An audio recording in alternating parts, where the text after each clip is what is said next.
Je voudrais vous saluer avec beaucoup d'émotion et vous remercier pour avoir accepté, consacrer ces jours qui vont suivre à accompagner l'action gouvernementale.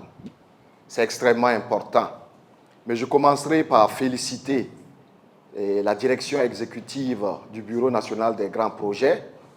Je voudrais également féliciter la direction de la communication de la présidence du FASO. Ces deux structures ont eu l'initiative de cette activité qui est extrêmement importante. Vous savez, aujourd'hui, la communication de guerre est une matière très subtile. Nous l'avons expérimenté depuis fin 2022. Mais qui parle de communication parle de stratégie. Et qui parle de stratégie indique donc qu'on ne fait pas les choses de la même manière pendant 2-3 ans. Il faut adapter la stratégie à l'évolution de l'actualité, à l'évolution de la situation. Aujourd'hui, nous pouvons nous réjouir des avancées, sinon des résultats obtenus sur le front de la lutte contre le terrorisme. Et pour cela, je voudrais que vous puissiez applaudir très fortement pour encourager nos forces de défense et de sécurité qui, nuit et jour, avec force, courage et détermination, continuent de reconquérir notre territoire.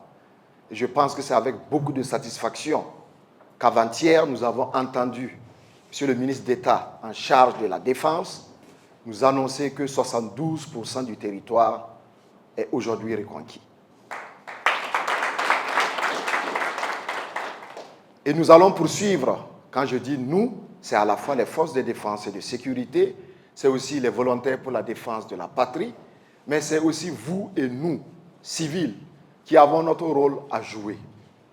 La stratégie de communication de guerre, c'est celle qui consiste aussi à montrer aux yeux du monde qu'au Burkina Faso, il ne s'agit pas simplement d'utiliser les armes pour combattre les terroristes.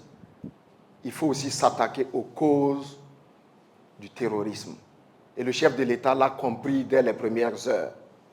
C'est pour ça qu'il a instruit et il suit lui-même de façon très déterminée la mise en œuvre des différentes initiatives. Il y en a 6. Très récemment, le chef de l'État a officiellement proclamé la révolution progressiste populaire. J'ai envie de dire que c'est une grande chance pour nous jeunes, nous Burkinabés. C'est une chance pour toute l'Afrique. C'est aussi une chance pour les peuples noirs un peu partout sur le continent et même dans le monde. Parce qu'un coup d'arrêt avait été donné à la révolution démocratique populaire. Avant-hier, nous avons commémoré le 42e anniversaire de l'avènement de la RDP. Malheureusement, la dynamique enclenchée en 1983 a été interrompue un certain 15 octobre 1987. Ils ont cru que la vision du président Thomas Sankara s'arrêterait là. Mais je dis, nous sommes chanceux parce que le capitaine Ibrahim Traoré a repris le flambeau et il a institué la RPP, qui n'est ni une duplication, ni une substitution de la RDP, mais c'est un prolongement. Parce que nous avons pris le flambeau, nous allons le maintenir et le tenir vivace. La RPP, c'est le prolongement de la RDP. Il suffit de faire une lecture analytique, sinon comparée. Et vous verrez que les initiatives présidentielles, il y en a 6 pour l'instant, mais je puis vous assurer que la dynamique dans laquelle nous sommes pourrait nous permettre d'avoir d'autres initiatives. En tout cas, dans le secteur de la culture, nous sommes en train de nous préparer pour faire un plaidoyer afin donc que le chef de l'État, peut-être à l'horizon 2026 ou 2027, mette en place une initiative présidentielle pour la culture. Parce que c'est le fondement et c'est le substrat qui va maintenir vive la flamme de la RPP. Alors, donc, quand vous regardez les 6 initiatives ont leur correspondance au niveau de la RDP. En matière de santé, en matière d'éducation, en matière d'autosuffisance alimentaire. Et on se souvient encore cette célèbre citation de Thomas Sankara. Produire ce que nous consommons et consommer ce que nous produisons.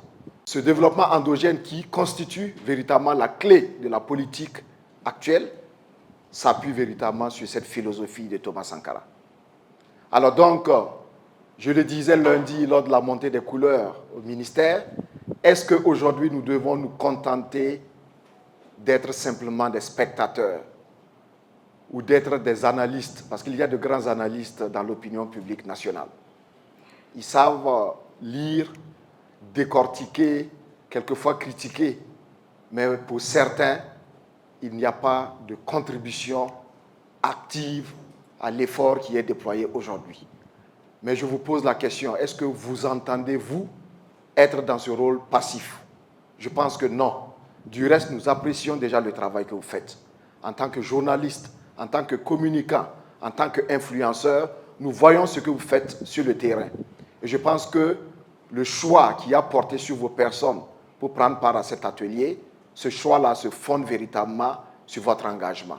Donc je voudrais vous inviter à rester mobilisés, à être davantage engagés, à accompagner les actions du gouvernement, parce que nous sommes convaincus que les lendemains seront nettement meilleurs pour le Burkina Faso, pour l'Afrique, et que les gens viendront prendre la bonne graine ici au Burkina Faso.